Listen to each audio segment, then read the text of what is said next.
작가, 네. 강연가, 네. 여행가, 컨텐츠 제작자, 와. 그리고 발리우드 배우, 그리고 만복덩이의 어머니세요. 그럼 뭐예요? 만복동의 어머니는? 네, 이렇게 대한민국 대표 꿈쟁이 김수영님을 소개합니다. 안녕하세요. 반갑습니다. 네, 와 반갑습니다. 근데 지금 소개가 아직 시작이에요. 그러니까 아직 시작도 안 소개가 했는데. 지금 5분 더 해야 돼요. 지금. 빨리 해보세요. 제가 적당히 감을 테니까 빨리 네, 해보세요. 이분은 아주 소문난 문제하셨어요. 네, 문제야? 진짜 술 마시고 막 다 했대요. 막 언제? 폭력 사건에도 가담됐었대요. 진짜? 그런데 그렇게 해서 학교도 중퇴하고 중학교도 중퇴하고 검정고시를 거쳐서 상고에 진학을 하셨는데 예. 그 상고에서 기자의 꿈을 갑자기 가지게 되셔서 연세대에 입학을 하십니다. 상고에서? 네, 와. 여기서부터 좀 대단한 이렇게 뭔가 발걸음이 시작이 되는데요. 네네. 이제 졸업 후에 세계 최고의 투자은행 골드만삭스에 입사를 한 후에 네. 그런데 이렇게 기쁨도 잠시 암세포가 25살의 몸에서 발견이 돼요. 그런데 초기에 발견해서 다행으로 수술을 마치고 네. 불행 중 다행으로. 네, 이제 꿈 목록을 써 내려가서 런던으로 떠나게 됩니다. 버킷리스트. 네. 그래서 공부도 좋은 학교에서 마치시고 네. 세계적인 에너지 회사인 로열 더치 쉘 영국 본사에서 또 일을 하시고 그렇게 해서 이 경험들을 담아서 멈추지 마 다시 꿈부터 써봐라는 베스트셀러를 쓰게 되십니다. 네. 그 후에 또 2011년, 2013년도에는 25개월간 47개국에서 만난 500명의 이야기를 담은 책 당신의 꿈은 무엇입니까? 당신의 사랑은 무엇입니까?를 쓰시고 지금 또 이제 강연, 스마트폰, 어플리케이션, 워크숍, 전시, 축제, 퍼레이드 등을 기획하는 꿈꾸는 지구라는 회사의 대표로 계시고요. 네. 그리고 유튜브 채널 네. 김수영 TV를 운영하고 계시고요. 대박 인기 방송이죠. 네. 끝이 없어요, 계속. 그리고 지금은 명상과 수행, 심리와 영성 공부로 마음 여행을 통해 얻은 깨달음을 바탕으로 마음 스파를 출간하고 네, 지금 계속 활동을 계속하고 계십니다. 네. 네, 박수. 쑥스럽습니다. 네, 진짜 네. 삶의 여정이 네. 그냥 읽기에도 되게 부족할 만큼 다이나믹하세요. 그러니까 이게 뭐 드라마나 영화로 만들어도 이게 단편극이 아니라 대하 드라마를 만들어야 되는 그런 양이잖아요. 그렇죠. 진짜 시나리오 쓰신 적은 없으신가요, 삶에 대해서? 제 이야기를 이제 제 이야기를 소재로 만든 프로그램들이 몇 번 있었어요. 네네, 그쵸. 맞아요, 네. 맞아요. SBS 스페셜 다큐멘터리 제가 만든 부분도 있고 또 제 어린 시절을 약간 재연극처럼 하셨던 부분도 있었고 예전에 KBS 그대가 꽃이라는 프로그램에서도 약간 재연 프로그램으로 해서 배우들이 제 삶을 이렇게 막 이렇게 연기를 해서 네네. 막 그렇게 구성했었던 적도 있었고요. 네. 요즘 근황은 어떠세요? 어떻게 지내세요? 제가 이제 네. 출산을 2달 앞두고 있어서 네. 지난달까지는 전국 투어 지방 강연을 다 했고 네네. 지금은 이제 다 이제 좀 줄이고 최소한 서울 강연만 하고 있고요. 네. 이제 출산 준비하면서 그동안 미뤄둔 일들 이것저것 하면서 소설도 쓰고 있고 와. 네, 원래 이렇게 작가시니까. 네. 다독다독도 출연하고 있습니다. 와, 네. 아유, 진짜 오늘 바쁜 나와주셔서 와중에 감사합니다. 나와주시고 네. 힘드시잖아요. 네. 이제 너무 또 감사하고 저희가 집으로 가셔서 녹음을 했어야 되는데 이 누추한 곳에 모셔서 진짜 무슨 송구합니다. 진짜 너무 영광이고요. 네. 근데 저희가 소개해드린 것 중에서 좀 이렇게 좀 빠졌다거나 중요한데 아니면은 뭐 잘못됐다거나 그런 거 있나요? 혹시? 그런 건 없어요. 혹시 네. 또 빠졌다기보다는 그러니까 제가 노래도 몇 곡 썼어요. 맞아.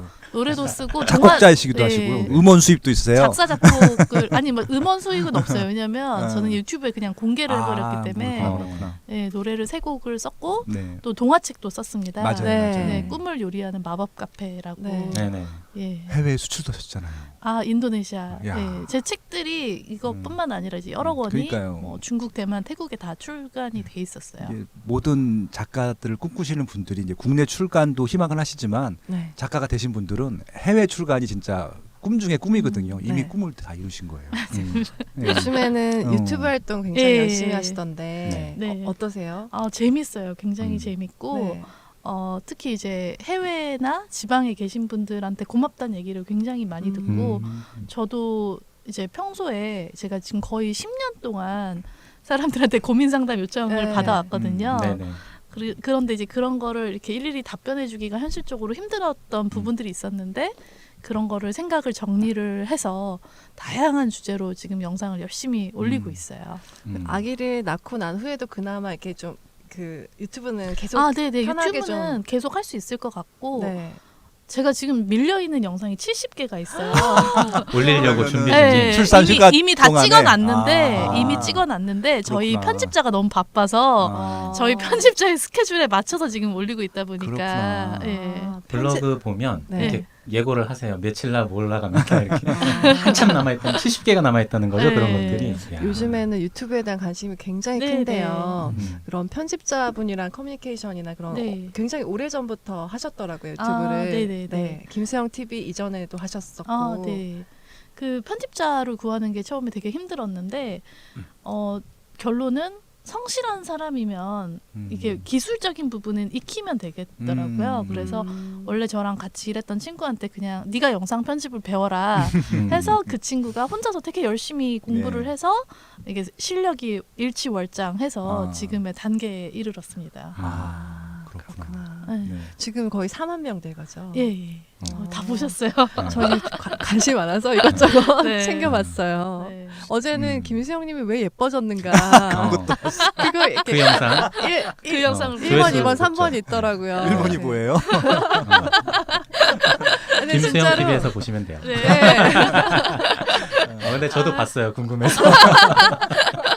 너도 미모에 관심이 많구나. 익숙. 아니요, 저는 동영상들을 네. 어제 쭉 봤거든요. 네. 되게 많이 있어요. 많죠. 엄청 여러 많죠. 가지 보면서 그게 딱 눈에 딱 띄더라고요. 그러니까. 이렇게 봤죠. 재밌네요. 근데 이상한 건 뭐냐면 어. 영상이 지금 250개인가 있는데 네. 조회수가 제일 많은 영상들이 다 돈 관련된 영상이에요. 진짜요? 네, 돈 어. 아니면 외국어 그 영상들만 조회수가 유난히 많고 네. 제가 정말 사실 하고 싶었던 거는 이런 명상, 아. 마음 치유, 네. 이런 자존감 이런 얘기는 조회수가 낮아요. 어, 네. 막 맞아요. 고객층이 다르지 않을까. 네. 아, 근데 제가 보니까 유튜브의 3대 주제가 돈과 그리고 그 다이어트, 다이어트, 그리고 외국어. 외국어 그런 것 외국어. 같아요. 어. 다이어트 한번 올리시면 또 대박 나실 다이어트는 겁니다. 이제 나중에 이제 외국어하고 일단 돈은 올리셨으니까 이제 다이어트 네. 쪽만 이제 출산하시고. 근데 이제 김수영님의 이 귀한 말씀을 유튜브를 통해서 들을 수 있으니까 네. 너무 좋아요. 그리고 그러니까요. 그리고 네. 공짜잖아. 맞아요. 좀 광고 좀 봐주세요. 네. 광고 틀어놓고 있습니다. 네. 어제 열심히 설거지하면서 광고 다 보면서 아, 네, 시청했죠. 네. 최근에 내신 책이 마음 스파잖아요. 저 그 책 보고 울었어요. 아 진짜요? 네. 아. 어느 대목에서 울었냐면 그러니까 어머니 아버지를 이렇게 마음으로 이해하는 대목이 나와요. 그래서 뭐 만약에 우리 아버지가 학렬이라면 그러니까 내 마음속에 어린아이 왜 이렇게 우리 마음속엔 다 내면의 아이가 살잖아요. 그렇죠. 그런 아버지의 아이를 이렇게 이해해주면서 아. 하는 얘기가 있어요. 그래 너도 얼마나 힘들었니? 넌 이런 가정에서 태어나서 이렇게 하고 이렇게 네가 사랑을 받은 적이 없어서 베푼 줄도 모르고 그런데 지금 얼마나 또 좋니? 막 이렇게 하면서 어머니 아버지께 그렇게 글을 쓰셨더라고요. 근데 그걸 보니까 저도 막 눈물이 나더라고요. 네. 마음 스파를 보신 분들이 참 반응이 다양한데 네. 그러니까 이게 총 4가지 방이 있어요. 그 네네. 스파 안에 내 인생의 주인이 되는 방, 내 마음의 주인이 되는 방, 내 운명의 주인이 되는 방, 그리고 지금 이 순간의 주인이 되는 방. 근데 사람들이 그 좋아하는 방이 다 너무 다른 거예요. 그러니까 지금 한참 막 그 의욕에 불타있는 20대들은 내 인생의 주인이 되는 방을 좋아하고 이렇게 그래도 한 30대 여성분들 3, 40대 뭐 20대 후반부터 3, 40대 여성분이나 어떤 상처가 있었던 분이나 그런 마음을 들여다볼 여유가 있는 분들이 내 마음의 주인이 되는 방을 되게 좋아하시고 4, 50대 되시는 분들은 운명의 주인이 되는 방 그리고 이제 소수의 분들이 지금 이 순간의 주인이 되는 방을 되게 좋아하시는데 저는 개인적으로 그 마음과 지금 이 순간의 주인이 되는 방에 가장 애착이 있거든요. 네. 그래서 그 책을 읽으신 분들이 다 진짜 마음이 스파받은 느낌이다. 정말 영혼이 정화된 것 같다. 그런 얘기를 많이 하시더라고요. 네. 극찬이네요. 근데 저는 이렇게 여러 네. 책들 내셨고 또 영상도 있으시고 막 네. 영상도 그런 많으신데 그 중에서 궁금했던 게 영혼의 씻긴 굿을 받으셨다는 네네네. 얘기가 나오는데 그런 그 굿이 뭐고 그게 어떻게 한 사실 건지 되게 궁금하더라고요. 자세히 얘기하기가 좀 그렇긴 한데 네. 제 당신의 사랑은 무엇입니까 책에 굉장히 길게 자세히 나와 있어요. 근데 이런 거를 좀 이렇게 막 공개적인 자리에서 얘기하기가 조금 뭐라 그래야 되지? 망설여져요. 왜냐면 또 종교적이어서 그런 건가요? 종교적인 건 아닌데 관심 있는 분들은 그냥 책을 읽으시라고 네. 말씀을 드리고 있어요. 네. 알겠습니다. 읽겠습니다. 네. 오늘 선정한 책이 궁금한데요. 네. 우리 김수영님은 어떤 책을 고르셨는지 말씀해 주세요. 네, 연금술사를 네. 골랐어요. 근데 제 유튜브 그 김수영 TV에도 책을 추천을 하고 있어요. 네. 많지는 않은데 거기는 다독다독이랑 컨셉이 완전히 다른 게 여기는 그래도 들어본 책을 유명한 네. 책을 다루지만 네. 저는 이제 추천을 할 때 정말 아무도 들어보지 못한 유명하지 않은 책 위주로 추천을 해요. 왜냐하면 베스트셀러는 이미 많은 사람들에게 맞아요. 사랑을 받고 있는데 그게 아니라 정말 1년에 뭐 3만 권에서 5만 권의 책이 출간되는데 너무 좋은 책인데 발견되지 않는 그런 네. 책들이 너무 많거든요. 네네. 근데 물론 제가 그런 걸 다 읽고 소개를 할 수는 없지만 적어도 저랑 인연이 됐던 책들 중에서 좋은 책이 있으면 소개를 하자 해서 이제 여러 권을 소개를 했는데 제가 소개한 이후에 판매가 네. 살아난 책들이 많이 있어요. 인쇄를 받으셔야 되는 거 아닙니까? 추가 인쇄를. 그래서 실제로 그게 정말 통계로 나와요. 예스24 들어가면 그쵸. 네. 제 책을 산 사람들이 다른 책을 뭘 샀는지를 볼 수 그렇죠. 있거든요. 네, 맞아요. 거기에 다 그 책들이 있는 거예요. 연관 판매를 이 했네요. 책을 사신 네. 분이 고르신 책 뭐 이런 거 네, 맞아요, 그게 맞아요. 다 나와요. 네. 그래서 이렇게 전혀 몰랐던 책들을 알게 돼서 고맙다 이런 네. 얘기도 많이 듣는데 근데 지금 요즘에 저의 사실 관심사는 정신세계, 영성이다 네. 보니까 네. 그런 책 위주로 소개를 많이 하고 그 사람들이 저한테 인생책이 뭐냐 뭐 이런 질문을 되게 많이 받는데 이게 인생의 단계마다 너무 다른 거예요.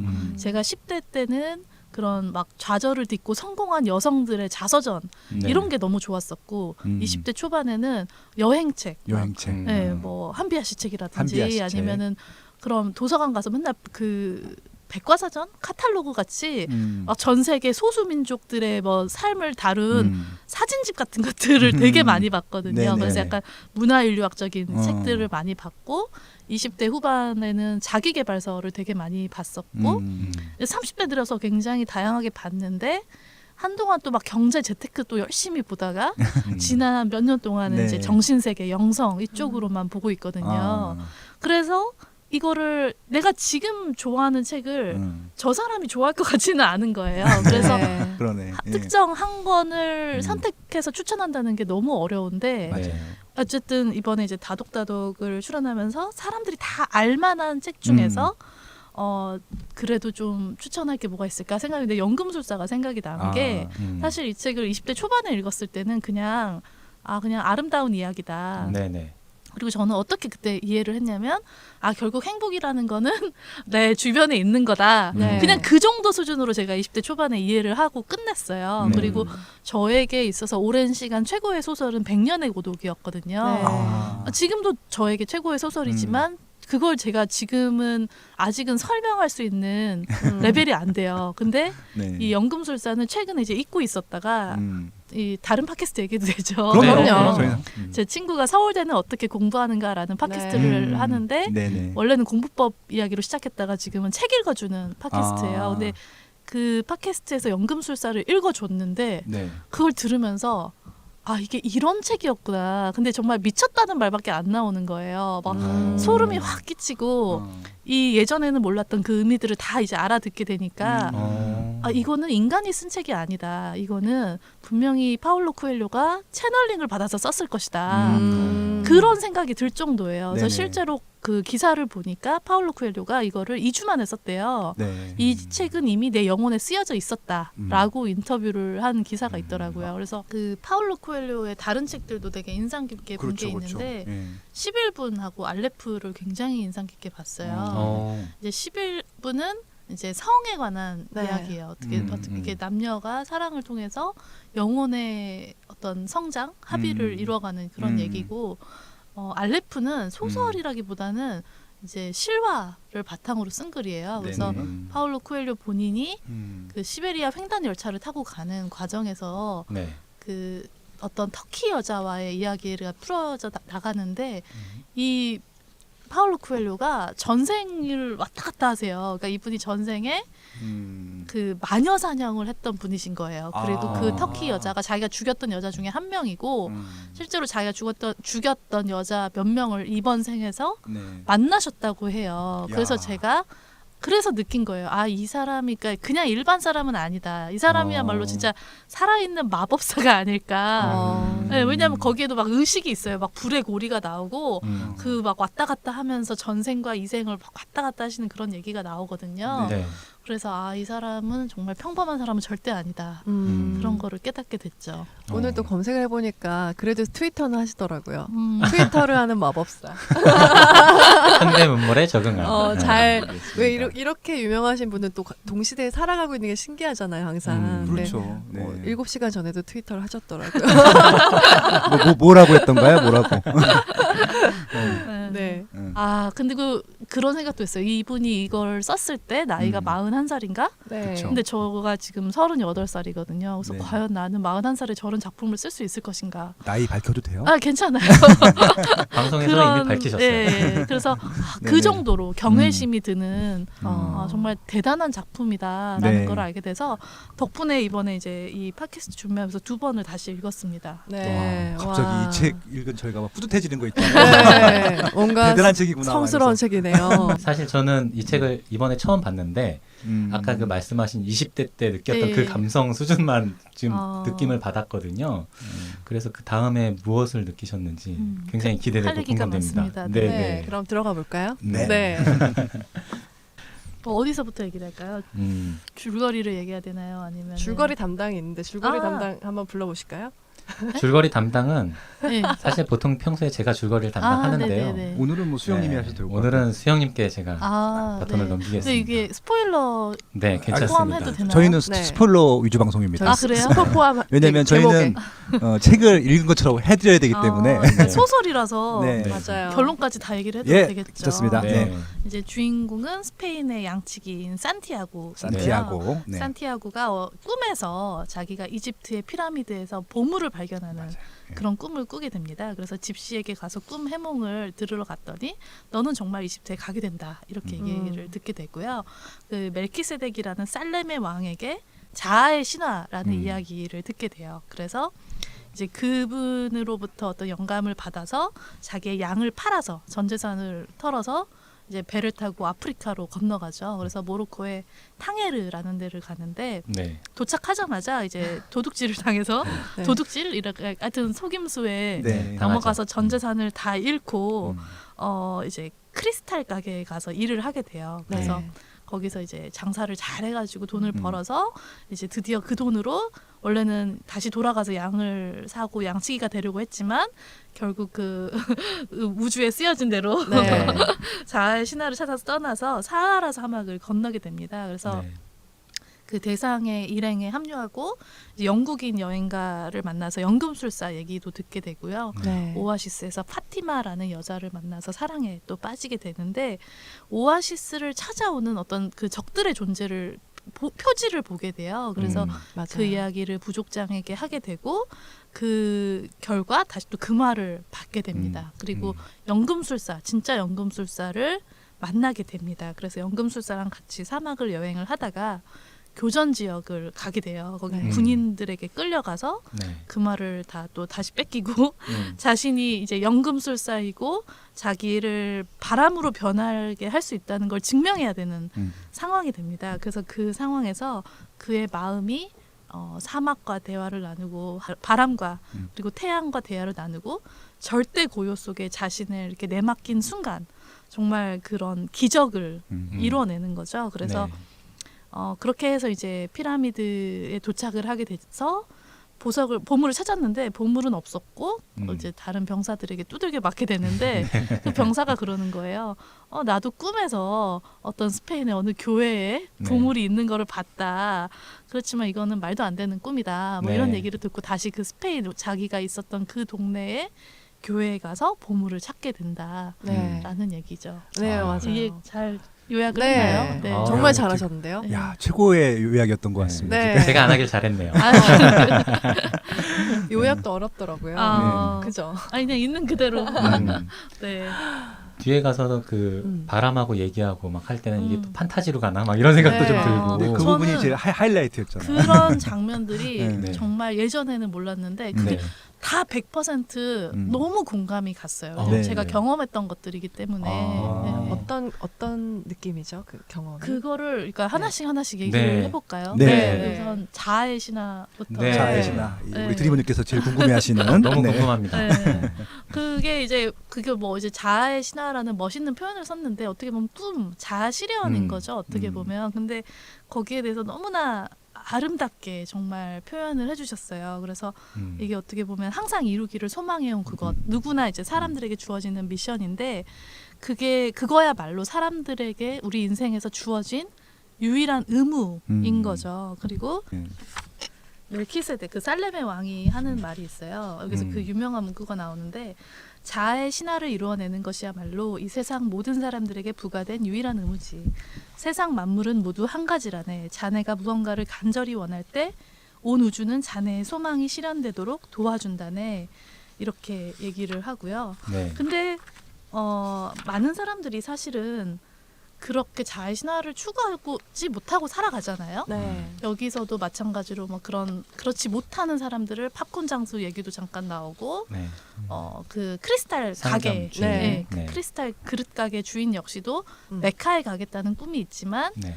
그 꿈을 이루고 나면 그 후가 너무 두려워서 그냥 꿈을 묻어놓고 사는 맞아요. 그런 분들도 많은데 이런 것들이 이제 어떻게 보면 우리 삶에도 그런 얘기들이 너무나 우리 주변에도 흔한 사례고 저를 맞아요. 찾아오는 분들도 그런 얘기를 많이 호소하시죠. 아 저는 꿈이 있는데 네. 뭐 이래서 이룰 수가 없어요. 저래서 이룰 수가 없어요. 아니면 너무 두려워요. 실패할까봐 두려워요. 이런 얘기를 하시는 분들이 굉장히 많잖아요. 근데 네. 이제 56페이지 보면 그 산티아고가 스스로 깨달은 부분이 있어요. 산티아고는 어디로든 갈 수 있는 바람의 자유가 부러웠다. 그러다 문득 깨달았다. 자신 역시 그렇게 할 수 있으리라는 사실을 떠나지 못하게 그를 막을 것은 아무것도 없었다. 그 자신 말고는. 그러니까 많은 사람들이 저한테 와서 그 이제 얘기를 하죠. 저도 꿈이 있지만 돈이 없어요. 시간이 없어요. 나이가 너무 많아요. 뭐 가족들이 반대해요. 근데 사실은 그거는 다 자기 자신의 생각인 것 뿐이거든요. 아무도 그들을 막는 사람은 없어요. 정말. 돈은 만들면 돼요. 시간도 만들면 돼. 늦은 때도 없어. 아무것도 없어. 그냥 자기의 두려움이 자기를 묶고 있는 거거든요. 그래서 저는 순서를 바꾸라고 얘기를 해요. 꿈을 사이즈를 현실에 맞춰서 축소하지 말고 현실을 확장시켜서 꿈의 사이즈에 맞추라고. 그러니까 내가 지금 현재를 기준으로 미래를 판단할 게 아니라 나의 미래를 기준으로 현재를 맞춰가라. 그러니까 예를 들어 내가 원하는 게 있는데 그거를 이루기 위해서 돈이 필요하다. 근데 난 지금 돈이 없어. 그렇다고 그럼 나는 지금 없으므로 앞으로도 없을 것이고 그러므로 나는 꿈을 이룰 수 없다. 그게 아니라 이걸 내가 정말 이루고 싶은데 그 돈이 필요해. 그 돈을 어떻게 만들지? 그런 방법은 어떻게든 찾아지거든요. 그러면서 나의 한계를 하나씩 극복해 가는 거예요. 그래서 물론 산티아고도 보물을 찾아서 가는데 그 과정이 굉장히 험난하잖아요. 네. 계속 여기저기서 털렸다가 털리고 다니는데 털리고 맞고. 맞아요. 네. 근데 결국 보물을 찾았다는 게 중요한 게 아니고 저는 그 과정 자체가 보물 같은 순간들이라고 생각을 해요. 네. 그래서 그 보물을 찾는 과정에서 이 사람이 양치기였던 사람이 장사꾼도 되고 사하라 사막도 건너고 사랑도 하게 되고 아랍어도 배우고. 네, 아랍어도 배우고 이 만물의 정기와 모든 것들을 배우면서 네. 그야말로 훨씬 더 자기의 존재를 몇 번이고 뛰어넘게 되는 네. 그 과정 자체가 삶의 보물 같은 순간들이 아닌가. 그래서 우리가 어떤 꿈이 있을 때 그걸 이루는 것 자체가 중요한 게 아니라 그 꿈을 이루기 위해서 노력하는 과정 자체가 자아의 신화를 만들어가는 과정이 아닌가. 그 라는 생각이 자아의 들어요. 신화를 네. 만들어 오셨잖아요. 네. 진짜 70개국인가요? 80개국. 80개국을 다니시면서 거의 산티아고의 모험보다 더 했던 것 같아요. 그쵸. 그렇죠. 어떠셨는지 네. 그렇게 그러니까 많은 나라를. 네. 그런 것 같아요. 저 역시도 벌써 13년 전이죠. 그 꿈 목록을 쓰기 전까지만 해도 굉장히 왜 이렇게 세상은 불공평하고 왜 나는 이렇게 못난 부모를 만나서 네. 이렇게 고생을 해야 되는가. 남들은 너무너무 쉽게 살아가는데 부모 잘 만나서 편하게 사는데 왜 나는 이렇게 세상에 공짜로 주어지는 게 하나도 없고 모든 게 내 맘 같지가 않을까. 굉장히 불행하고 고통스러웠거든요.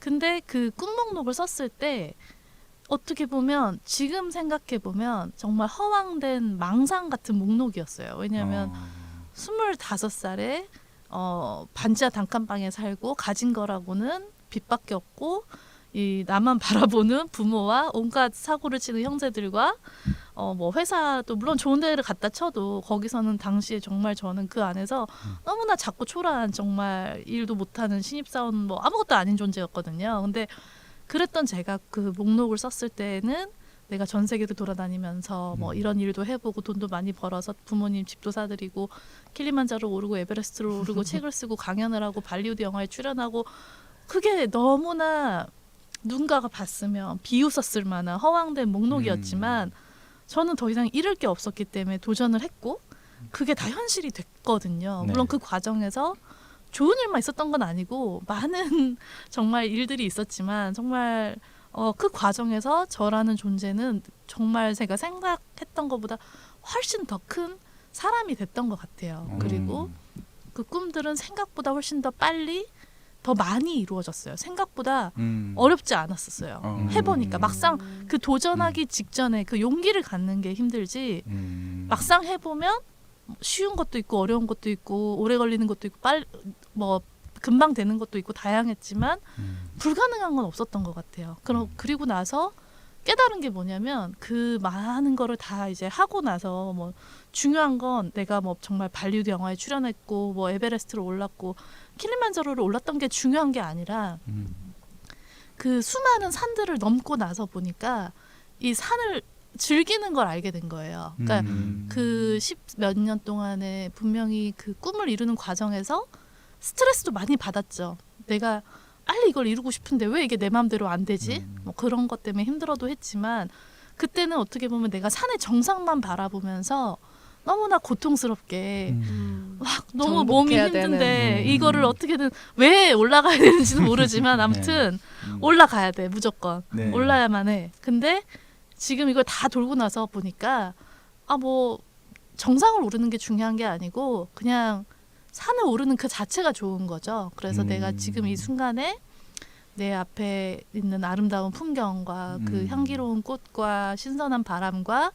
내 옆에 있는 사람의 존재와 그런 시원한 물 한 모금과 그 모든 것들이 너무나 감사하고 소중한 거라는 걸 알게 됐고 그렇게 즐겁게 오르다 보면 또 정상 어느덧 올라가 있고 뭐 안 올라가도 상관없어요. 그냥 중간에 내려와도 상관은 없는데 그거를 예전에는 몰랐어요. 그러니까 예전에 정말 내가 그렇게 힘들게 많은 돈과 노력을 투입해서 그 지구 반대편에 가서 막 산을 오르면서 막 꽃을 보고 아름답다고 생각을 했었는데 이런 데 오니까 이렇게 아름다운 게 있구나. 근데 돌아와서 보니까 우리 동네 공원에 그 꽃이 있는 거야. 그러니까 이 세상에 아름다움이 너무나 많고 아름답고 좋은 게 너무나 많았는데 네. 예전에는 그거를 느낄 수 있는 나의 마음의 여유도 없었고 근데 그거를 일단 다 한번 정복을 하고 오니까 이 세상 모든 거를 있는 그대로 흡수할 수 있는 그런 여유가 생긴 것 같아요. 지금 자아의 신화를 이루고 계신 중인가요? 아니면 제가 보기엔 이미 이루신 것 같아요. 아직도 이루고 있는 중이죠. 특히 네. 예를 들면 이제 뭐 어떤 모험이나 도전 이런 부분에서는 제가 많이 경험을 했지만 아직도 경험하지 못한 미지의 세계가 너무 많아요. 특히나 뭐 이미 경험하신 출산과 육아라든지 뭐 그런 분야 제가 사실 제가 알고 있는 세상은 1%도 안 된다고 생각을 해요. 전 지구적으로 봤을 때 대한민국이 뭐 땅덩어리로 보나 인구로 보나 1%도 안 되거든요. 그렇죠. 근데 그 1%도 다 몰라요. 대한민국 음. 다 모르잖아요. 그렇죠. 맞아요. 보통은 그 1%의 1%도 안 되는 작은 바운더리에 살면서 음. 내가 아는 세상이 전부라고 생각하는 사람들이 대부분이고 그리고 그 세상을 타인에게 또 강요하잖아요. 이렇게 살아야 돼. 맞아요. 맞아요. 이게 네, 맞는 네. 방법이야. 네. 그래서 뭐 조금 다른 꿈을 갖고 있거나 도전을 하고 싶어하는 사람들을 그렇게 하면 안 돼. 뭐 이렇게 얘기를 하지만 저는 제가 이렇게 막 10여 년을 돌아다녔지만도 아직도 이제 겨우 세상에 1%를 봤다고 생각을 해요. 그러니까 점점 더 볼 게 많아지죠. 예, 할 게 알면 하고 알수록. 싶은 게 더 많아지고. 예. 네, 그러실 것 같아요. 예. 진짜 대단하신 분이신 것 같아요. 김수영님의 네. 뱃속에 있는 만복덩이는 정말 카스모폴리탄이 될 것 같아요. 진짜 지구적인 네. 그런 친구가 되지 않을까. 네. 그러니까 지금 연구술사 네. 이 줄거리를 요약해 주신 다음에 네, 네, 자아의 신화라는 것들을 설명해 주셨잖아요. 네, 이렇게 딱 일치할 수가 있을까 어떻게? 그러니까 김수영 네. 씨의 삶과 연금술사의 줄거리가 너무 일치하는 거예요. 그래서 네. 네. 야 이래서 이 책을 추천해 주셨구나라는 것도 느낄 수 있었었고요. 네. 오히려 책을 읽었던 감동보다 김수영 씨의 삶을 들으면서 제가 느꼈던 감동이 좀 더 큰 것 같아요. 짧은 맞아요. 짧게 계셨는데 네. 앞으로 더 해주실 얘기가 굉장히 궁금하고 그러니까요. 더 기대가 네, 됩니다 네. 지금. 네.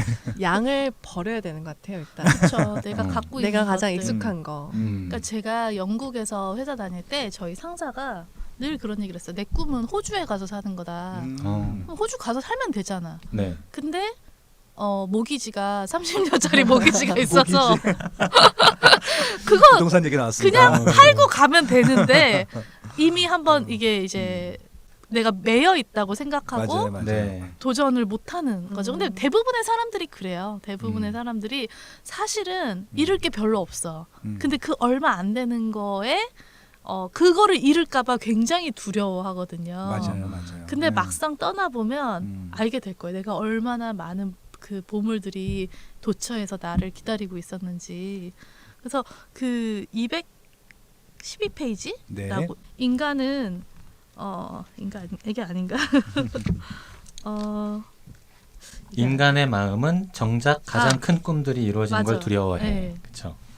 자기는 그걸 이룰 자격이 없거나 아니면 아예 이룰 수 없으리라고 생각하기 때문에 그렇지. 네. 그 얘기가 그러니까 이런 그 주옥 같은 얘기들이 정말 곳곳에 많이 있어요. 네. 정말 웬만한 자기계발서보다 훨씬 낫다고 생각을 하고 네. 그리고 그치만 그럼에도 불구하고 그 누구나 자아의 신화를 이룰 수 있다. 일단 그 230페이지에서 꿈을 이루지 못하게 하는 것은 오직 하나, 실패할지도 모른다는 두려움일세. 네. 네. 이런 얘기를 하고 또 241페이지를 보면요. 만물에게는 저마다 자아의 신화가 있고 그 신화는 언젠가 이루어지지. 그게 바로 진리야. 그래서 우리 모두는 더 나은 존재로 변해야 하고 새로운 자아의 신화를 만들어야 해. 이런 얘기를 합니다. 네. 네, 그러니까 이게 우리 인간이라는 존재는 끊임없이 성장할 수 있고 확장될 수 있는 존재인데 대부분의 사람들은 한 20대쯤에서 인생이 거기서 끝났다고 생각을 해요. 거기서 인생을 결론 내려고 하는 네. 그게 굉장히 안타까운 것 같아요. 그러니까 저희 김광석의 서른 즈음이라는 노래 되게 좋아하잖아요. 그때는 그게 진짜 심각했었었는데 지금 뭐 40살이 훌쩍 넘고 보니까 되게 저 때가 오히려 더 좋았구나. 어렸을 때구나. 더 기회가 많구나. 그런 생각이 드는 거예요. 그러니까 김수현 씨 말씀대로 이게 꼭 한 단계만 넘어가게 되면 더 좋고 훌륭한 세계들이 있는데 그것들 한 발을 내딛는 것들을 겁을 내는 것 같아요. 그래서 맞아요. 그걸 몸소 실현시켜 주신 김수영님께 진짜 박수를 보내고 싶습니다. 네. 저는 근데 궁금한 점이 네. 80개국을 다 경험을 해 보셨는데 네. 결국에 한국에서 머물러 네. 사시는 이유가 되게 궁금하거든요. 근데 그러니까 네. 이게 꼭 제가 한국에 꼭 살아야겠다가 아니라 한국에서 살아도 되고 어디 가서 살아도 상관이 없는 거예요. 이제 이 단계가 되니까 어디서 살아도 저는 행복할 수 있어요. 물론 뭐 정말 막 지금 당장 전쟁 중인 나라라든지 막 먹을 게 없고 이런 막 진짜 그런 상황만 아니고 어느 정도 최소한의 인프라만 갖춰져 있고 내가 사랑하는 사람이 있고 돈도 있고 그러면은 사실 어디 가서 살아도 상관없는데 네. 이제 한국에서 사는 게 아무래도 지금 제가 사랑하는 사람이 여기 있고 네. 여기 있는 게 지금 여러모로 편리한데 편리하기 때문에 네. 한국에 있는데 그렇다고 제가 앞으로 꼭 평생 한국에 살지는 모르겠어요. 진짜 지금 저는 무슨 생각을 하고 있냐면 제가 겨울을 너무 싫어해서 네. 이제 아, 겨울하고 미세먼지의 계절에는 나가 있으려고 그러거든요. 좋은 생각이에요. 네. 네. 그래서 네네. 뭐 그것도 이제 처음에는 음. 나라를 하나 정해야 되나 거기에다 집을 사야 되나 막 그랬는데 그럴 필요도 없는 거야. 그냥 뭐 에어비앤비로 가서 그쵸. 이번에는 이 나라 가서 있고 다음엔 저 나라 가서 있고 그러면 되니까. 그러니까 내가 사는 곳이 꼭 고정되어 있을 필요도 없고 그렇다고 막 꼭 이민을 가야 될 필요도 없고 그냥 내가 그때 있고 싶은 곳에 있으면 됩니다. 전 세계의 네. 별장화? 그러니까 이게 소유의 의미가 없어지는 것 같아요. 네. 소유라는 게 음. 제가 옛날에 10몇 년 전에 꿈 먹었을 때는 그 요트를 갖는 게 꿈이었어요. 아. 네. 정말 요트에 대한 로망이 음. 있었는데 음. 제 친구 요트에서 하룻밤 자보니까 네. 아 이게 진짜 일이 너무 많고 관리해야 될 것도. 관리할 게 너무 많고 항해하는 것도 너무 힘들고 네. 그 예를 들면은 제 친구 요트는 스위스의 호수에 있었는데 아. 내가 지중해를 가려고 그러면 그 요트를 또 끌고 힘들게 가야 되는 맞아요, 거예요. 맞아요. 근데 사실 어디를 가도 요트를 빌릴 수가 있거든요. 네, 네. 그러니까 소유가 중요한 게 아니라 경험이 중요한 거라는 생각이 들더라고요. 아, 아이, 멋집니다. 진리네요. 네. 네. 그렇게 그 해외 얘기를 하셔서 네. 궁금한 게 생겼는데 네. 나가고 싶어하는 분들 많잖아요. 예. 근데 막상 이렇게 용기를 못 내요. 네. 다녀오신 분 이제 경험을 많이 하셨으니까 그런 분들에게 어떤 조언을 좀 해줄 수 있을까요? 그냥 너무 생각하지 말고 그냥 비행기표를 끊어라. 고민하지 말고. 네, 너무 생각하지 마세요. 그냥 일단 나가세요. 그냥 일단 나가보면 알아요. 본인이 알아요. 네. 근데 물론 나갔다 와서 저희 남동생 같은 경우는 그랬어요. 나갔다 와서 보니까 자기는 그냥 한국에서 저희 고향이 전남 여수인데 네. 저희 어머니가 원했던 대로 여수 공단에서 그냥 다니면서 평범하게 살고 싶다. 여행을 해보고 충분히 해보고 네. 나니까 그런 결론을 내렸어요. 저는 네. 그것도 좋은 생각이라고 생각해요. 내가 네. 내 그릇을 안다는 게 중요한데 대부분의 경우는 그거를 해보지도 못한 채 미련만 가지고 살아가잖아요. 그렇죠. 그러니까 내가 가보지 못한 길에 대한 미련을 가지고 계속 그거를 했어야 되는데 그렇다고 지금 하기엔 용기가 안 나고 그런 삶이 제일 저는 안타까운 것 같아요. 그러니까 하고 싶은 거를 원 없이 하고 네. 분명히 그게 내 마음 같지 않았을 텐데 적어도 그게 이 길이 내 길이 아니었다라는 걸 직접 확인하는 게 낫지. 계속 저기를 갔어야 되는데 저기를 갔어야 되는데 그것보단 낫다고 생각해요. 제가 그렇게 좀 살고 있습니다.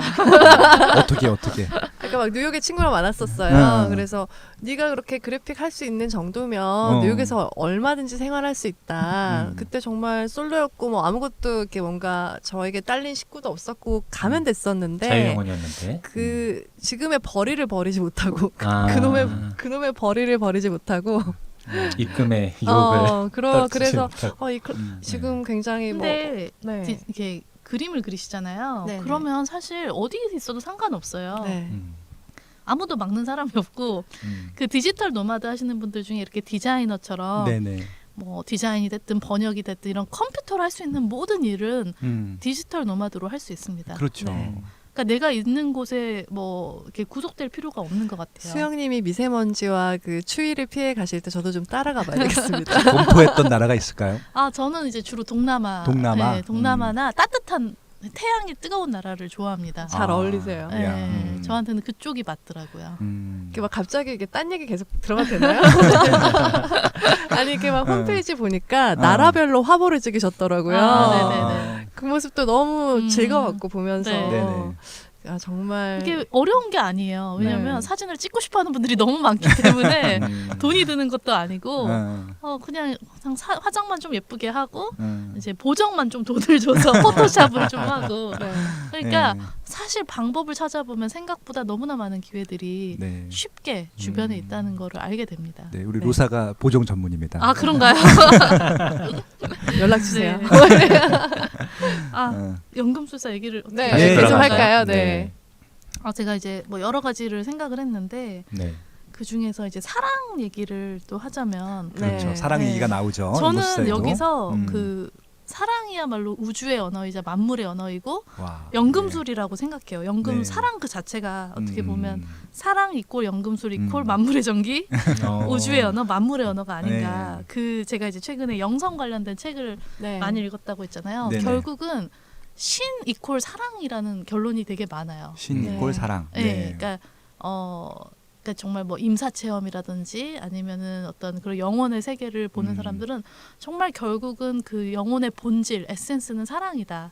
이런 얘기를 많이 하는데 여기서도 그런 얘기가 계속 나오는 거예요. 그래서 위대한 진실이라고도 표현을 했었고 내가 그대를 사랑하는 것은 천지 만물의 섭리가 나를 그대에게 이르도록 했기 때문이요 라는 표현도 있었고 만물을 순환시키는 것은 사랑이다. 그러니까 결국은 그건 것 같아요. 그러니까 저도 최근에 우리 만복덩이한테 영상 편지를 하나 썼어요. 네. 봤어요. 그 전에 네. 그러니까 제가 이제 절에 가서 그 스님께서 화두를 주셨어요. 네네. 부모에게 나기 이전에 나는 무엇인가? 네, 부모에게 나기 이전에 나는 무엇인가라는 유명한 화두를 주시고 네네. 이제 새벽 3시에 면벽 수행을 하고 있는데 새벽 3시에. 네, 저는 이제 아기가 네. 있으니까 이 아기는 어디서 왔는가 그거를 어. 가지고 생각을 하다 보면 사실 뭐 과학적으로는 뭐 정자와 난자에서 왔지만 그게 사실은 그런 뭐 단순한 화학 작용이 아니잖아요. 그렇죠. 어떤 사랑이라는 어떤 네. 기적이 있었기 때문에 우리 인간이라는 존재가 탄생하고 네. 그 인간들이 태어나서 또다시 사랑을 하고 사랑으로 살고 사랑으로 죽는 그게 바로 그거야말로 정말 엄청난 기적이 아닌가. 우리가 모두가 모든 사람들이 겪고 있는 경험한 네. 기적. 근데 의외로 그거를 그게 얼마나 엄청난 일인지를 우리는 모르고 살아가는 것 같아요. 그리고 그렇죠. 이런 또 표현이 있죠. 사랑을 할 때 우리는 세상에서 일어나는 모든 일을 이해할 수가 있어. 모든 게 다 우리 마음속에서 일어나니까. 그리고 이건 또 유명한 문구예요. 사랑을 하게 되면 항상 지금의 자신보다 더 나아지고 싶어 하니까. 이런 또 책 속에 문구가 있었는데 그러니까 진정한 연금술을 가능하게 하는 게 바로 사랑이 아닌가.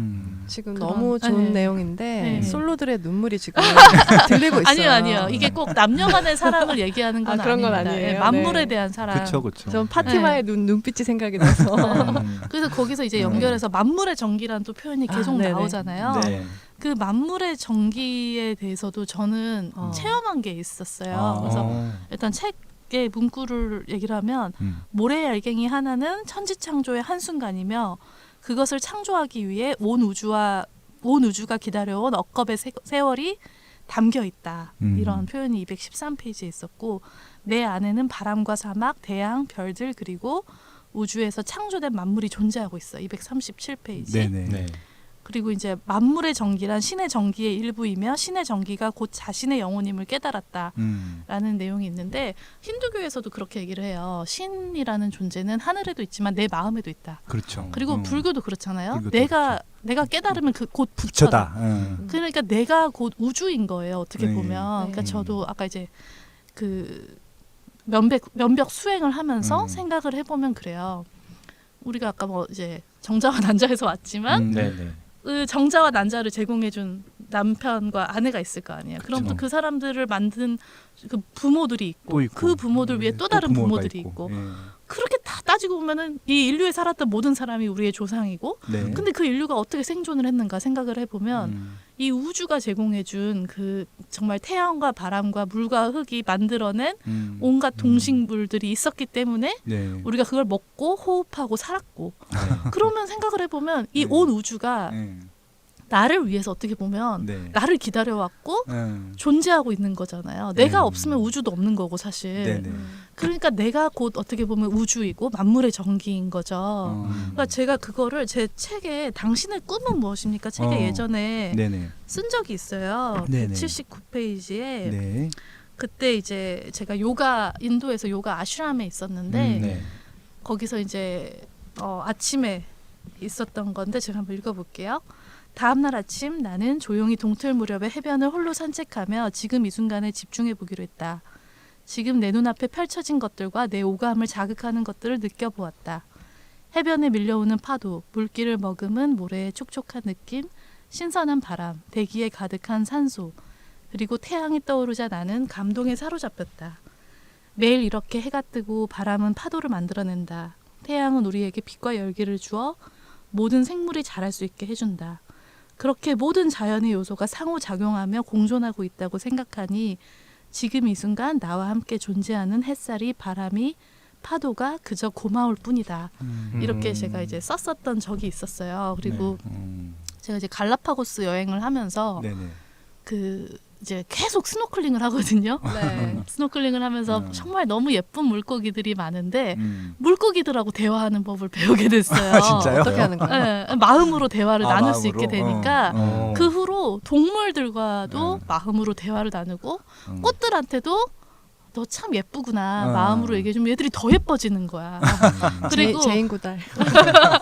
그리고 특히 깐난아기들 있잖아요. 네. 깐난아기들이 막 울고 있을 때 얘들을 마음으로 바라봐요. 네. 그러면 눈이 마주치면 얘들이 딱 울음을 멈추고 웃기 시작하는 거예요. 아. 그러니까 저는 그런 거를 굉장히 많이 경험했거든요. 그래서 근데 이런 얘기를 하면 좀 이상한 사람 소리를 들을까봐 네네. 말을 잘 못하겠는데 혹시 치유의 여신이 되신 거 아닌가요?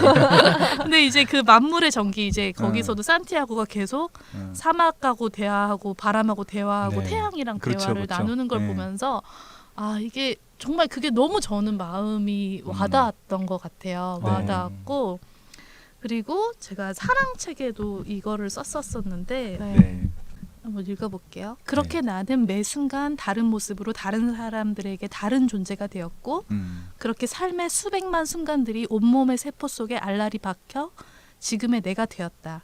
그런 나처럼 내가 다 알지 못하는 수백만 순간을 살아온 완벽하지 않은 한 사람을 만나 사랑하게 되겠지. 건너뛰고 결국 이 세상 누구도 완전하진 않지만 나 자신만큼이나 불완전한 또 다른 존재를 있는 그대로 아끼고 귀하게 여기는 것이 사랑 아닐까? 시작에서 끝까지 닿을 수 없는 나라는 사람의 깊고 오묘한 우주만큼이나 결코 소유할 수 없는 그 사람의 우주를 포용하는 것. 그 두 개의 우주가 같은 방향을 향해 가는 것. 그것이 사랑 아닐까? 이게 이제 저의 사랑의 정의였거든요. 그래서 네. 결국은 그 사랑이 어떻게 보니까 우리 스스로가 우리 존재 자체가 사랑이고 만물의 전기이고 네. 신의 섭리이고 그리고 그런 사람들이 만나서 또 다른 사랑을 하고 또 다른 기적을 만들어내는 게 우리의 인생이 아닐까 네, 그런 생각이 들었습니다. 저는 지금 이 말씀을 들으면서 굉장히 힐링되셨을 것 같아요, 청취자분들이. 왜냐면 우리는 되게 소외돼 있고 뭔가 이렇게 한 명 한 명 다 끊어져 있는 듯한 느낌, 이렇게 뭐라고 해야 되지? 단절돼 있는 것처럼 단절되어 있는 그런 생각하죠. 느낌을 네. 많이 받잖아요. 그래서 외로워하고, 외롭죠. 고독하고. 네, 이렇게 뭔가 내 자신을 낮게 생각하는데 네네. 지금 말씀만으로도 굉장히 힐링 될 그쵸. 것 같고요. 음. 그리고 명상이나 이런 것들이 그런 기운을 음. 온몸으로 느껴보는 순간이 아닐까. 그렇죠. 이게 자연을 보고 하는 것들이 금방 탁해져요, 사실. 네. 그러니까 명상을 저도 끊임없이 하면서 그러네요. 이렇게 마음을 맑게 좀 씻어내는 작업을 계속 하고 있거든요. 그래서 제가 마음 스파에도 썼지만 마음 샤워, 마음 네. 목욕을 주기적으로 네. 해줘야지 우리가 살아온 습이라는 게 있기 때문에 그런 부정적인 감정과 생각들이 우리를 쉽게 사로잡는단 말이에요. 네. 그래서 이 끊임없이 저 같은 경우는 이제 명상하고 산책하고 108배하고 그리고 이제 그게 마음 샤워라면 한 번씩 이제 정말 하드코어로 마음 목욕을 하러 갑니다. 그래서 면벽성에 하시고 이렇게 템플 스테이도 하고 네. 단식도 하고 네, 단식 정말 좋아요. 네. 너무너무 좋아요. 네. 아, 제가 해야 되는데. 그래서 이런 네. 것들을 하다 보면 그런 우리를 사로잡고 있는 불순물이라 그래야 되나요? 네네. 그러니까 물컵이 있으면 그 위에 막 불순물이 있는데 그게 가라앉을 시간을 줘야 돼요. 그러고 나면 정말 맑은 상태의 나를 본질 그 자체를 바라볼 수 있지 않을까라는 생각이 들어요. 그러니까 명상이 좋다는 얘기도 굉장히 많이 하고 또 많은 분들이 관심 갖지만 내가 무슨 명상을 해 이렇게 앉아 있으면 너무 잡생각이 많이 들고 명상을 어떻게 하는지 모르는 네. 분이 굉장히 많고 네네.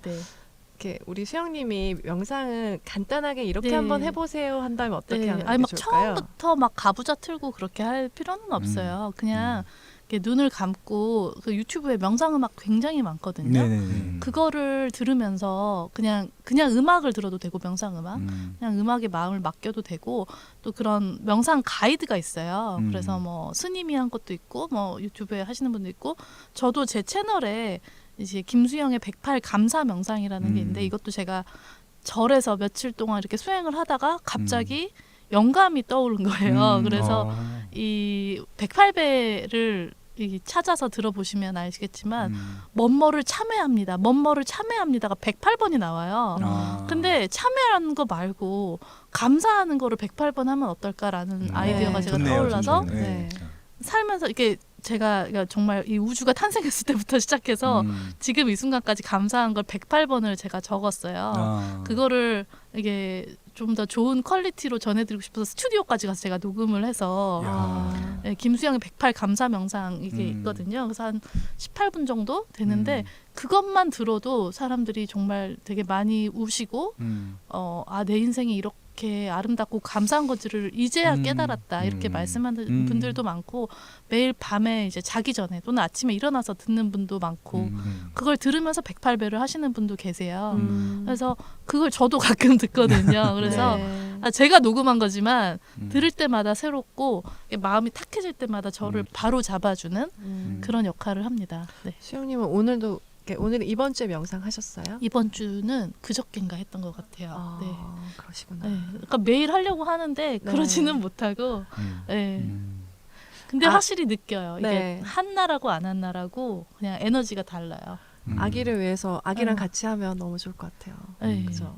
아기한테는 제가 그 태담을 많이 해주거든요. 아. 네. 태담을 하면서 참 느끼는 게 이 아기가 나한테 아직 해준 게 아무것도 없잖아요. 돈을 벌어다 준 것도 아니고. 아기가 뱃속에 들어와 주죠. 근데 그냥 존재 자체만으로 그렇죠. 고맙다고 제가 굉장히 많이 얘기를 해요. 네네. 근데 우리들은 얼마나 열심히 살아요. 열심히 사는데 스스로에게 고맙다는 얘기를 안 한단 말이에요. 네네. 네가 얼마나 귀한 사람인지 소중한 사람인지 얘기를 안 해줘 스스로. 하는 하던데 자기 스스로 안아주면서 막 어깨 뽀뽀하고 하더라고요. 그래서 그리고 네. 자꾸 타인에게 인정받으려고 그러잖아요. 맞아요. 네. 타인에게 인정받으려고 그러니까 이게 내 맘 같지가 않고 인간관계에서 스트레스를 받는데 제일 중요한 사람은 나거든요. 나. 네. 근데 이제 그 역할들을 부모들이 좀 많이 해주면 좋을 것 같아요. 아까 방송하기 전에 이제 수영 씨하고 또 얘기를 많이 나눴는데, 그러니까 이게 그 공격적이거나 좀 이렇게 좀 다 상대방을 비하 발언하는 친구들이 있어요. 그럼 보면은 거의 그냥 그 12감의 표현이라고 말씀을 하시더라고요. 저도 공감을 했었고요. 그게 이제 자신이 소중한 존재인데 그걸 인정받고 싶어하는 것들에 대한 이렇게 좀 표출 형태인데, 그러니까 부모들이 어렸을 때부터 얘가 정말 소중한 아이다, 소중한 아이다라고 자꾸 이렇게 좀. 근데 그게 왜 네, 그러냐면 그건 필요할 것 부모들 같아요. 본인도 사랑을 못 받아서 그러니까 그래요. 맞아요. 네. 예, 아까 부모한테 썼던 예. 편지가 있다고 하셨듯이 모르는 거예요, 부모님도. 그러니까 음. 이게 의도적으로 자꾸 그런 식으로 우리 아들만큼은 내가 못 받았다 하더라도 우리 자식들만큼은 좀 이렇게 계속 사랑한다는 것들에 대한 표현이 계속 지속적으로 좀 이어져야 될 것 같아요. 네. 그런 사랑을 이렇게 왜 방법을 몰라서 부모님께 받지 못해서 그런 사랑 받은 분을 굉장히 부러워하는 글도 봤었어요. 근데 이미 지난 거 어쩌라고 맞아요. 이런 네. 사람이 있을 수 있잖아요. 나는 네. 그렇게 사실 축복받으면서 사랑받으면서 음. 커온 건 아니야. 음. 그래서 내가 이렇게 삐뚤어진 거 어쩌라고. 뭐 이런 친구들 많아요. 이런 분들 맞아요. 많아요. 네. 맞아요, 그런 맞아요. 분들에게 어떤 그러니까 말씀? 그러니까 지금이라도 내가 나를 품어줘야 되는 거죠. 그렇죠. 네. 그러니까 비록 우리 부모가 그 방법을 몰랐기 때문에 네. 사랑을 제대로 표현해 줄 수는 없었지만 그럼에도 불구하고 내가 지금 멀쩡하게 살아있다는 것 자체가 그분들이 나를 사랑하고 나를 위해서 정말 많은 희생을 했다는 증거예요. 애를 하루만 방치하면 애가 죽잖아요. 어떻게 그렇죠. 이렇게 인간이라는 지금 존재는 혼자 못 네. 살아요. 절대 못 살아요. 동물이랑 그러니까 달라서. 저도 네. 뭐 물론 굉장히 저희 부모님을 많이 원망했고 지금도 객관적으로 그렇게 생각을 해요. 부모님이 어리석었던 부분들이 많이 있지만 그럼에도 불구하고 희생했던 부분, 고마운 부분들이 분명히 있거든요. 네. 그래서 그냥 이렇게 이 사람의 부모에 대한 기대치는 일단 그냥 좀 내려놓고 그렇죠. 네. 내가 나를 사랑해주면 되는 거거든요. 지금부터라도. 음. 그리고 내가 과거에 사랑받지 못하고 슬펐고 외로웠던 나를 품어주면 돼요. 지금이라도. 네. 그래서 제가 만든 노래 중에 아이야라는 노래가 있어요. 네. 그 아이가 나라는 아이 또 차일드라는 뜻의 아이 두 가지가 있는데 네. 나라는 아이에게 불러주는 노래거든요. 그 노래 한번 들어보시면 네. 많이 치유가 되실 것 같아요. 네. 저도 아이를 낳아보니까 저희 엄마는 항상 겸손하게 말씀하시는 스타일이에요. 나는 아무것도 안 했다. 너희가 컸다. 나는 한 거 없다. 너희가 잘 컸다. 막 그렇게 말씀하세요. 근데 애를 낳고 키워보니까 내가 열 손가락이 온전한 것만으로도 엄마가 정말 위대했구나라는 생각이 그럼요. 들더라고요. 네. 부모는 우리를 그런 말 하지 마시라고 뭐라고 해요. 잘해드리면 되지 뭐. 네. 그 방금 말씀하신 것 중에 네. 그 나를 사랑하라라는 네. 부분요. 네. 사실 그 되게 본인의 자존감이 낮고 예. 내 과거를 되게 뭐랄까 이렇게 살면 안 된다고 자책하고 그런 삶을 계속 살고 있는 분들도 꽤 예. 많잖아요. 근데 어떻게 했을 때 예. 수영님은 자기를 사랑하게 됐는지 그런 것들을 좀 그러니까 저도 참 궁금해요. 많은 과정이 있었어요. 네. 그래서 이게 이제 먹고 사는 문제를 해결하고 나니까 그동안 돌보지 못했던 마음의 문제가 이제 수면 위로 떠올랐거든요. 아. 그래서 한 지난 5년을 마음 여행을 했던 것 같아요. 내 마음을 네. 이해하기 위해서 내 안의 상처들을 인지하고 그게 어디서 왔고 그럼에도 불구하고 나라는 사람을 있는 그대로 받아들이고 사랑하고 거기서 온전한 행복을 느끼고 그러고 나니까 또 타인을 사랑하는 방법도 알게 됐고 그 과정이 굉장히 길어요. 네. 근데 뭐 여러 가지 시도를 했죠. 아까 말한 영혼의 시킨굿도 했고 정신분석 상담도 받고 뭐 여러 가지가 있었고 금강경 공부도 하고 마음 수행 사주 명리 별자리 타로 공부도 했고 진짜 별걸 다 했던 것 같아요. 수영님 보면 경계가 없어요. 네. 그러니까 예, 너무 좋아. 내 목적이나 이런 네. 내가 네. 원하는 게 있으면 예. 여기 이렇게 뭐 진짜 모든 종교를 아우르고 경계가 네. 없으신 것 같아요. 근데 결국은 그런 많은 것들이 있는 그대로 받아들이는 깨달음에서 오는 것 같아요. 사실 제가 원래 이제 오늘 어떤 책을 할까 네. 그 얘기를 하면서 사실 저는 이제 지금 현재 저의 최고의 책은 금강경이거든요. 네. 근데 금강경이 뭐 굉장히 이제 어떻게 보면 어려운 책이고 저도 뭐 아직 100% 이해를 하지는 못했지만 거기서 아상, 인상, 중생상, 수자상을 집착하지 말고 깨뜨려라. 근데 그게 결국 뭐냐면 나에 대한 생각 또는 타인에 대한 생각, 세상에 네. 대한 생각 뭐 이런 것들을 우리가 생각이 고정돼 있는 거예요. 나는 네, 이래야 네. 되고 세상은 이래야 되고 남들은 나를 이렇게 대해줘야 되고 네. 그 생각을 벗어나는 순간 내가 이럴 수도 있고 저럴 수도 있는 거고 남들이 나를 좋아할 수도 있고 싫어할 수도 있는 거고 세상이 이럴 수도 있고 공평할 수도 있고 불공평할 수도 있고 그냥 모든 것이 그냥 그렇구나라고 받아들이는 순간 여여하게. 굉장히 그쵸 대자유인이 될 수 네. 있다라고 저는 생각을 해요. 네. 그래서 제가 이제 그 표현 하나를 알려드리면 그냥 그렇구나 그렇구나. 라는 표현을 이렇게 습관화해 보세요. 예를 들어서 사랑한 사람이 나를 배신하고 떠나갔다. 근데 그렇구나. 그렇구나. 너는 믿었던 그렇구나. 너는 그렇구나도 아니야. 아니에요? 그냥 이 상황 자체가 그냥 그렇구나. 그냥 그렇구나. 뭐 갑자기 이제 사기를 당해서 내가 빈털터리가 됐어. 어떻게 반응하면 될까요? 그렇구나. 그렇구나. 그렇구나. 몸이 아파요. 병원에 입원해야 되는데 어떡해요? 아니 그러니까 이거를 어떻게 너가 나한테 이럴 수가 있어? 네네. 또는 내가 건강한 게 당연한 거고 젊고 건강한 게 당연한 건데 아프거나 늙어가면 어떻게 내가 늙을지 맞아요. 나도 어떻게 내가 아플 수 있지 어떻게 나한테 이런 일이 있을 수 있지 또는 아니 나는 정말 열심히 살았는데 왜 나한테 이런 일이 생기지 그렇게 생각하기 시작하면 한도 끝도 없고 남들하고 또 비교하면 또 한도 끝도 없는데 그냥 그렇구나 이 상황에서 내가 할 수 있는 게 뭘까 그냥 그 정도로만 생각하면 굉장히 자유로워지는 거예요. 그렇구나. 그래서, 네, 아까 그 불교에서 여여하다라고 표현을 하는데 같을 네. 여가 2번 들어가는 그냥 그러한 것. 네. 세상은 그냥 그렇구나라는 것만을 인식해도 저는 이제 마음의 감옥이라고 표현하는데 네. 그 마음의 감옥 보통 많은 사람들이 남들이 몇 마디 한 거 가지고 마음의 감옥을 짓고 살아요. 맞아요. 뭐 공부를 잘해야 되고 뭐 돈을 많이 벌어야 되고 남들처럼 뭐 결혼을 해야 되고 뭐 때가 되면은 뭐 애를 낳고 승진을 해야 되고 뭐 어쩌고 저쩌고 남들 뭐 강남 아파트 살아야 되고 어쩌고 저쩌고 그게 나의 마음의 감옥이 돼서 나를 가두는 거예요. 스스로 막 의무를 만들죠. 네, 나는 사실 우주 같은 사람인데 내 안에 한 평짜리 감옥을 만들어 놓고 내가 그 안에 들어가서 그 한 평 때문에 안달복달 못 하면서 사는 거죠. 그거를 벗어버리고 나면 그 감옥을 헐어뜨리면 나는 이 우주를 살 수 있는 거예요. 내가 이 우주를 호흡하고 우주 그 자체가 될 수 있는데. 네, 알겠습니다. 참. 우주를 파시는 분 같아요. 우주에 살고 계신 분이죠. 네. 우주를 많이 경험해 보셨고.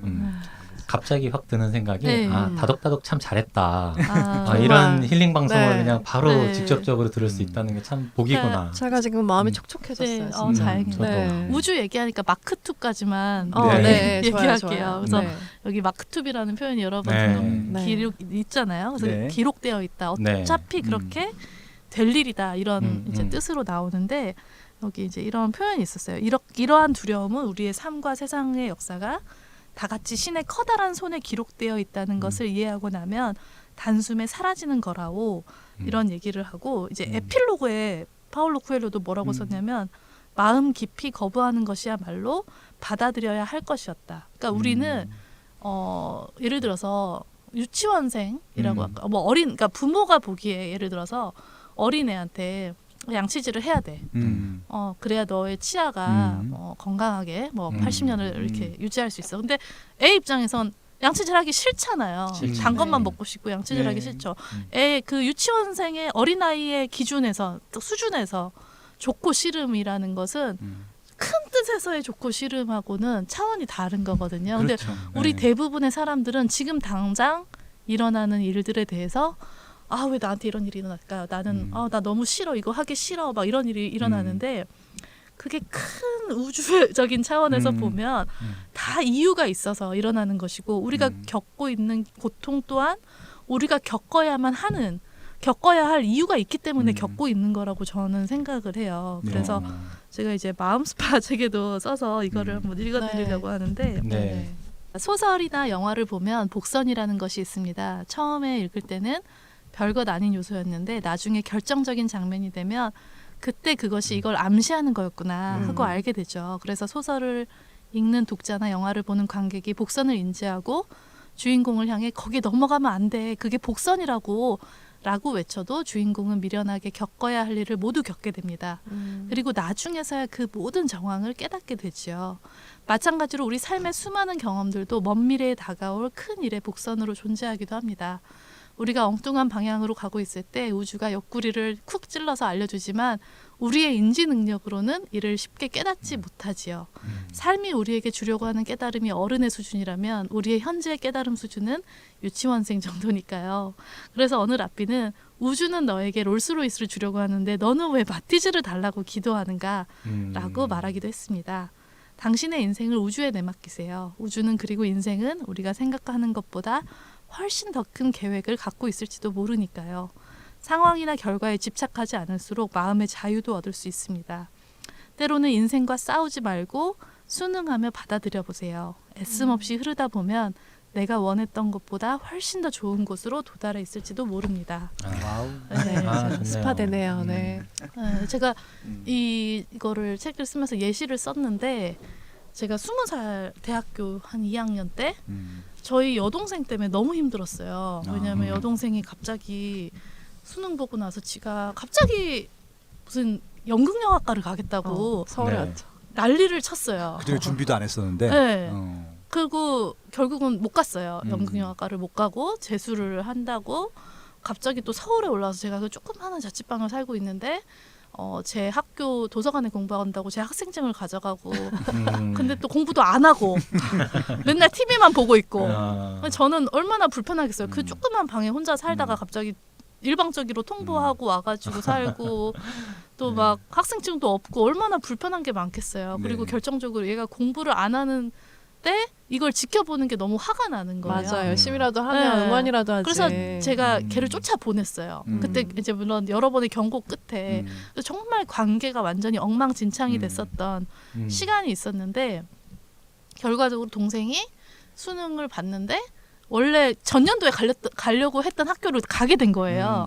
그러니까 제가 더 뭐라고 했죠. 네가 뭐 무슨 짓을 한 거냐고 이렇게 사람들한테 민폐만 끼치면서 1년이라는 시간을 낭비하고 돈 낭비하고 시간 낭비하고 그랬는데 시간이 흘러서 10몇 년이 지나고 보니까 동생의 동창이었던 네. 지금 제 남편을 제가 만나게 된 거잖아요. 마크2. 네. 그래서 근데 또 웃긴 건 뭐냐면 저희 또 남편은 또 어떤 스토리가 있냐면 남편이 아토피 때문에 학교를 거의 못 나갔어요. 고등학교를. 그랬는데 원래 수시로 다른 학교를 가기로 했는데 무슨 0.02점인가 0.08점 차이로 그 학교를 못 가게 된 거예요. 뭐가 네. 등급이 바뀌면서 그게 신문에까지 났을 정도로 뭐가 문제가 있었대요. 네네. 근데 결과적으로 이제 원하는 대학을 못 가게 됐고 그 이제 담임 선생님이 막 울면서 너무 안타깝다고 네가 너 1년 재수해라. 내가 돈 다 대줄게. 아이고. 그렇게까지 얘기를 했는데 네.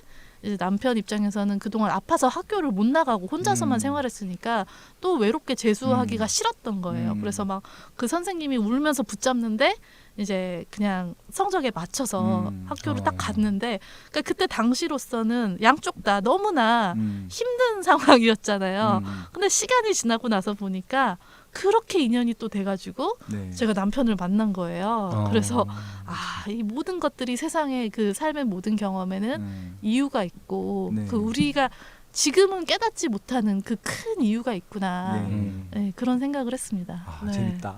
네. 근데 이 마쿠튠이 뭔가 이렇게 정해져 있다라는 뜻으로 해서 좀 작은 뜻인 줄 알았는데 네 네. 운명을 그냥 살아라. 근데 그렇죠. 더 큰 게 준비되어 네. 있으니 묵묵히 네. 그냥 받아들여라 이런 네. 느낌인 것 같기도 해요. 그렇죠. 그러니까 네. 그런 거, 그러니까 정말 아까 말한 단순하게 표현을 하면 아기가 지가 양치질 하기 싫다고 양치질을 안 하면 이제 뭐 치아가 다 썩어서 남은 인생을 얼마나 힘들게 살아야겠어요. 네네. 그러니까 그런 어른의 뜻을 따라야 되는 게 맞듯이 때로는 우리의 짧은 소견으로는 알 수 없는 큰 뜻이 있기 때문에 그런 것 또한 받아들이는 것 또한 네. 더 큰 결과를 가져오지 않나. 인생은 우리보다 더 많은 것을 알고 있다라고 생각을 하거든요. 네. 그렇구나. 네. 근데 와 진짜 이 자아의 신화를 따라가다 보니까 끝도 없는데요. 우리 여기서 1부를 네네. 마치고 계속 여행을 떠나도록 하고요. 네.